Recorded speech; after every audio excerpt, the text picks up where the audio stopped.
Après 3 jours de violentes manifestations, le calme semble être revenu dans les rues d'Almaty.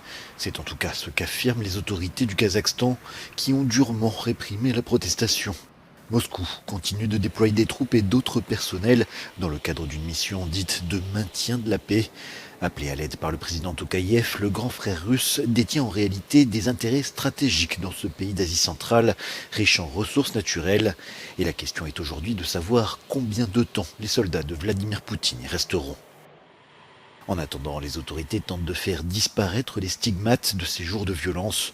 Selon un dernier bilan officiel, au moins 164 personnes sont mortes ces derniers jours et près de 6000 ont été arrêtées.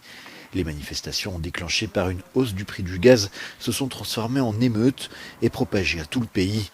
Dans les rues d'Almaty, capitale économique du Kazakhstan, où les tensions ont été les plus vives, les habitants n'ont pas été étonnés par ce soulèvement contre la vie chère.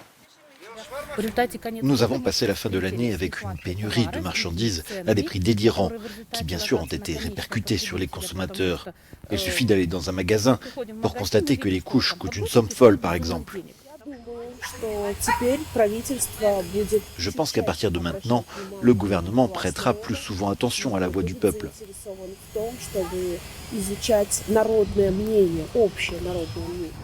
Signe d'un retour progressif à la normale, Internet a été rétabli ce lundi matin après plus de 5 jours de coupure dans le pays.